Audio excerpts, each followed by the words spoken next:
15 फरवरी को फिर हमला, गाजा में बची मौत की घंटी। 15 महीने की जंग में 61,000 से ज्यादा फिलिस्तीनी गाजा युद्ध में मारे गए। 15 महीने से ज्यादा की जंग में हमास के 30,000 से ज्यादा लड़ाके मारे गए। 15 महीने के बाद जब युद्ध विराम शुरू हुआ तो लगा युद्ध विराम के पहले चरण के 42 दिन में इजरायली सेना और हमास के लड़ाके एक दूसरे पर गोली नहीं चलाएंगे। लेकिन पिछले 48 घंटे में साबित हो चुका है कि इजरायली सेना बेहद तेज रफ्तार से गाजा पर बहुत बड़ा हमला करने जा रही है। खबर है कि प्रधानमंत्री नेतन्याहू और राष्ट्रपति ट्रंप ने तय कर लिया है कि गाजा से सारे फिलिस्तीनियों को हटाने के बाद गाजा से हमास का पूरी तरह से सफाया कर दिया जाएगा। दावा तो ये भी है कि गाजा पर अब पहला बड़ा हमला 15 फरवरी से शुरू हो जाएगा। जब से ये खबर गाजा पट्टी में फैली है, चारों तरफ कोहराम है। इधर नेतन्याहू ने साफ कर दिया है कि हमें हमास पर रत्ती भर भरोसा नहीं। हमास बंदियों को रिहा करने में देरी कर रहा है, युद्ध विराम की शर्तें तोड़ता जा रहा है। और इस बीच इजराइल के रक्षा मंत्री इजराइल काट्स ने हमास को दो चूक कह दिया है कि अगर हमास ने शनिवार तक इजरायली बंधकों को रिहा नहीं किया तो उन पर सारा कहर टूट पड़ेगा। जैसा कि अमेरिकी राष्ट्रपति ट्रंप ने कसम खाई है कि अगर हमास ने बंधकों को जल्द रिहा नहीं किया तो संपूर्ण युद्ध विराम समझौता ही खत्म हो जाएगा। अगर हमास ने बंधकों की रिहाई रोक दी तो कोई समझौता नहीं होगा और युद्ध होगा। फिलिस्तीनियों को बसाए अरब देश, ट्रंप के गाजा प्लान से मच गया कोहराम। इधर राष्ट्रपति ट्रंप ने भी गाजा में मोर्चा खोल दिया है। भूख से बिलबिलाते, बीमारियों से कराहते और मौसम की मार झेलते फिलिस्तीनियों का रहनुमा बनने के लिए कोई तैयार नहीं है। ट्रंप ने अपने फिलिस्तीनी चाल से अरब देशों पर गाजा युद्ध थोपना शुरू कर दिया है। खबर है कि मिस्र, सऊदी अरब, जॉर्डन पर ट्रंप ने दबाव बनाना शुरू कर दिया है कि वो अपने अपने देशों में 23 लाख फिलिस्तीनियों को अस्थायी कैंपों में बसाएं। जानकारों का दावा है कि ट्रंप का गाजा प्लान 2 स्टेट समाधान के लिए मौत की घंटी है। पूरे अरब में तबाही का कारण भी बन सकता है। एक्सपर्ट ने क्यों चेताते हुए कहा है कि ट्रंप ने गाजा पट्टी को खाली करने और यहां के लोगों को मिस्र, जॉर्डन और दूसरे अरब देशों में बसाने की बात कही है। ट्रंप का यह प्लान विवादों में घिर चुका है। इसका अरब देशों और फिलिस्तीन के साथ दुनिया भर के लोगों ने विरोध किया है।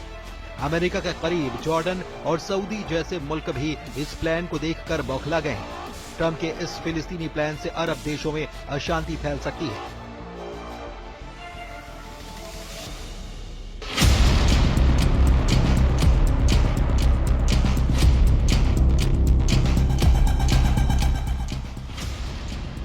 एक्सपर्ट्स का मानना है कि ट्रंप ने भले प्लान पेश कर दिया हो, लेकिन इस पर आगे बढ़ना लगभग असंभव होगा।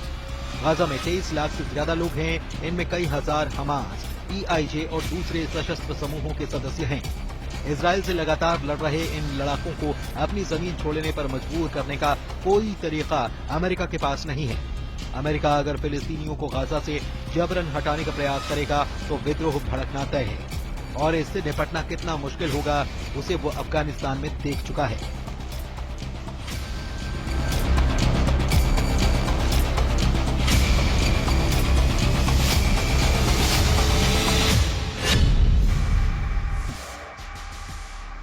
जरा जॉर्डन के किंग अब्दुल्ला II और राष्ट्रपति ट्रंप की इस तस्वीर को गौर से देखिए। जॉर्डन के किंग अब्दुल्ला II का चेहरा उतरा हुआ है। ट्रंप ने किंग अब्दुल्ला से सिर्फ इतना कहा कि जॉर्डन में 2000 फिलिस्तीनी बच्चों को रखो। इस दबाव से जॉर्डन के किंग अब्दुल्ला का चेहरा उतर गया। उन्हें समझ नहीं आ रहा कि ट्रंप के इस प्रस्ताव को कैसे नकारा जाए। अब खबर यह है कि किंग अब्दुल्ला 2000 फिलिस्तीनी बच्चों को जॉर्डन लेकर जाएंगे, यानी शुरुआत हो चुकी है जिसकी डोनाल्ड ट्रंप ने बात की थी। अब किंग खुद आकर कह रहे हैं कि 2000 बच्चों को वो लेकर जाएंगे, यानी कि ट्रंप ने साबित कर दिया कि ट्रंप हैं तो ये सब मुमकिन है।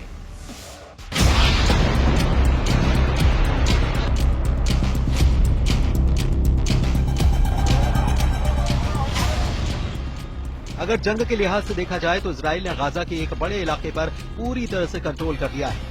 गाजा के जबालिया, रफा, खान यूनुस, गाजा शहर, पूर्वी गाजा और दक्षिण गाजा के हालात देखकर किसी को भी अंदाजा हो जाएगा कि गाजा को पुराना गाजा बनाने में कम से कम 30 साल लगेंगे। जरा युद्ध विराम के बाद गाजा में हालात क्या हैं, ये भी देखिए। गाजा जंग में 61,700 से अधिक फिलिस्तीनी मारे गए।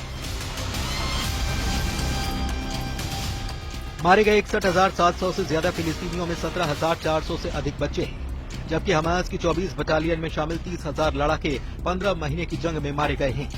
गाजा में घरों का मलबा है, मलबे के नीचे इंसानों की हड्डियां भरी पड़ी हैं। एक रिपोर्ट में दावा किया गया है कि लगभग 10,000 से ज्यादा लाशें गाजा में दबी पड़ी हैं।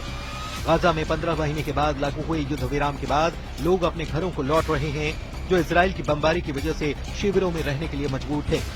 गाजा के लोगों में महीनों बाद वापस अपने घरों को लौटने की खुशी है, लेकिन तबाही का मंजर उनको हताशा में डुबो रहा है। गाजा वासियों का अब वहां सिर्फ मलबे का ढेर दिखाई देता है, जहां कभी उनके मकान, दुकान, स्कूल और पार्क हुआ करते थे। गाजा वासियों के सामने अपने तबाह शहर में नई जिंदगी शुरुआत करने की चुनौती है। मानवीय मामलों के संयुक्त राष्ट्र के कार्यालय की रिपोर्ट कहती है कि गाजा पट्टी में युद्ध के चलते 4,36,000 से ज्यादा इमारतें बमबारी में पूरी तरह तबाह हो गईं और 2,76,000 इमारतों को नुकसान हुआ। गाजा की 90% आबादी इस युद्ध के चलते विस्थापित हुई है। एक अनुमान के मुताबिक गाजा की तबाह इमारतों का मलबा हटाने में ही 10 साल लग सकते हैं। अब देखना होगा कि क्या इजराइल 15 फरवरी से हमला दोबारा शुरू कर देगा या फिर ट्रंप के गाजा प्लान के तहत अरब देशों में फिलिस्तीनियों को भेजना शुरू कर दिया जाएगा।